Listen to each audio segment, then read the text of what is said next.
Reading Mastery, Lesson 103, Chapter 13, The Spelling Book. Our focus question today is, how did Becky and Tom try to get even with each other?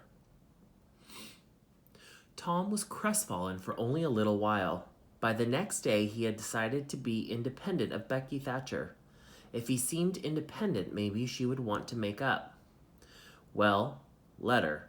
She would see that he could be as indifferent as some other people.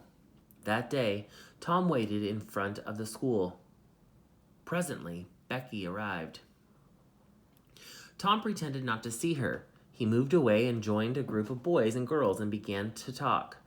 Soon he observed that Becky was running merrily back and forth. She was pretending to be busy chasing schoolmates and screaming with laughter when she made a capture. But Tom noticed that Becky always made her captures near him, and that she was casting glances in his direction. Presently, Becky stopped running and moved randomly about. She sighed once or twice and glanced wistfully toward Tom. She observed that now Tom was talking to Amy Lawrence. Becky felt a sharp pang and grew disturbed and uneasy. She tried to go away, but her feet betrayed her and carried her toward Tom instead. Becky spoke to a girl almost at Tom's elbow. She said, "Why, Mary Austin, you bad girl, why didn't you come to Sunday school?" "I did come. Didn't you see me?" "Why, no. Did you? Where did you sit?" "I was in Miss Peters' class where I always go. I saw you." "Did you? Why, it's funny I didn't see you. I wanted to tell you about the picnic." "Oh, that's jolly. Who's going to give it?" "My ma's going to let me have one." "Oh, I hope she'll let me come." "Well, she will. The picnic's for me. She'll let anybody come that I want, and I want you." "That's nice. When is it going to be?" "By and by, maybe after summer vacation starts." "Oh, won't it be fun? Are you going to have all the girls and boys?" "Yes, everyone that's friends with me, or wants to be." She glanced quickly at Tom, but he continued to talk to Amy Lawrence. "Oh, may I come?" said Gracie Miller. "Yes." "And me?" said Sally Rogers. "Yes." "And me too?" said Susie Harper. "And Joe?" "Yes." And so on, till all the group had begged for invitations but Tom and Amy. Then Tom turned coolly away, still talking, and took Amy with him. Becky's lips trembled and tears came to her eyes. She hid her sorrow and went on chattering. But the life had gone out of her plans when the bell rang. Becky gave her pigtails a shake and resolved to get even with Tom. At recess, Tom continued to flirt with Amy, but he kept looking for Becky out of the corner of his eye. At last he saw her, and his blood suddenly ran cold. Becky was sitting cozily on a little bench looking at a picture book with Alfred Temple. They were so absorbed with their heads were so close together over the book that they didn't even seem to be aware of anything else in the world. Jealousy ran red hot through Tom. He began to hate himself for throwing away the chance Becky had offered for making up. He called himself a fool and all names he could think of. He wanted to yell with frustration. Amy chatted happily along as they walked, but Tom's tongue had lost its power, and he did not hear what Amy was saying, and whenever she wanted an answer, Tom could only stammer. He kept drifting to the rear of the schoolhouse again and again, to burn his eyeballs with the hateful scene there. He could not help it. It maddened him to see that Becky Thatcher never once seemed to take notice of him. But Becky did see Tom, and she knew she was winning for the fight, too. She was glad to see Tom suffer as she had suffered. Amy's happy jabbering became intolerable to Tom. Tom hinted at things he had to do, things that must be done. But the girl chirped on. Tom thought, "Oh, hang her. Ain't I ever going to get rid of her?" At last, she said she would be around when school let out, and Tom hurried away. I wouldn't mind any other boy, Tom thought. grating his teeth. Any boy in the whole town but Alfred Temple. Oh, all right, I licked you the first day you ever saw this town, mister, and I'll lick you again. You just wait till I catch you out. I'll just take in... Tom began to thrash an imaginary boy, striking the air and kicking and flailing. Oh, you do you? You holler nuff, do you? Now then, let that learn you. Tom fled home at noon. He could not endure any more of Amy's chatter, and his jealousy could bear no more of the other problem.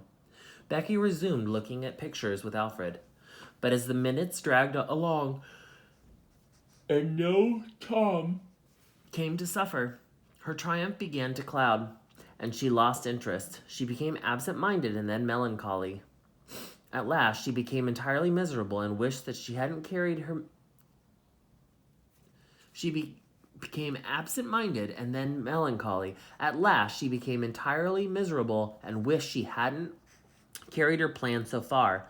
When poor Alfred kept exclaiming, "Oh, here's a jolly picture. Look at this." She lost patience at last and said, "Oh, don't bother me. I don't care for them," and got up and walked away. Alfred dropped alongside and was trying to comfort her, but she said, "Go away and leave me alone, can't you? I hate you." Alfred halted, wondering what he had done. Becky had said she would look at pictures all through lunch. Then Alfred went into the deserted schoolhouse. He was humiliated and angry.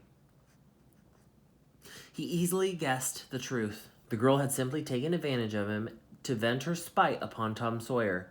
He had hated Tom when his thought occurred to him. He wished there was some way to get Tom into trouble. Tom's spelling book fell under Alfred's eye. Here was his opportunity. He gratefully opened to the lesson for the afternoon and poured ink on the page. Becky was observing Alfred through a window. She saw the act and moved on without making a noise. She decided to find Tom and tell him. Tom would be thankful, and their troubles would be healed. Before she was halfway home, however, she changed her mind. She remembered how Tom had treated her when she was talking about her picnic. She resolved to let him get punished because of the damaged spelling book and to hate him forever.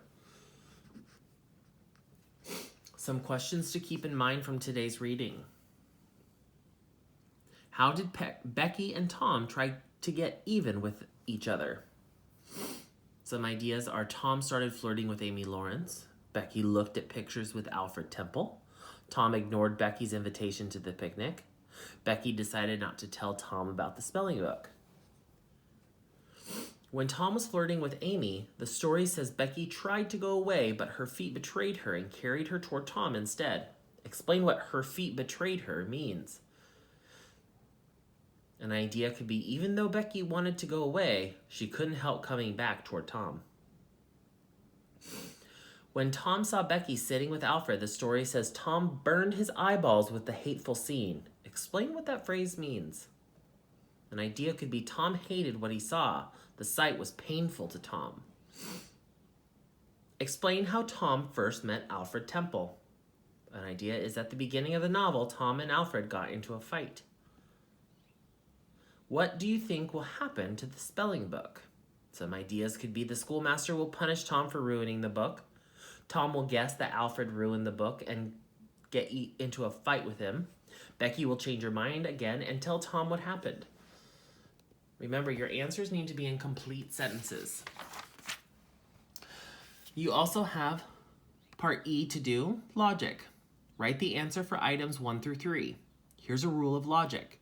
Just because a person is an expert in one field doesn't mean that person is an expert in another field. The following statement by a writer breaks the rule. Nadia Griggs is one of the funniest comedians in the world. She can make you laugh just by looking at you. And after 2 or 3 of her jokes, your sides are splitting. So if she recommends Marco jeans, you know they would have to be good. Question 1. Who is the expert in this statement? Question 2. In which field is that person an expert? Question 3. That person makes the statement about another field.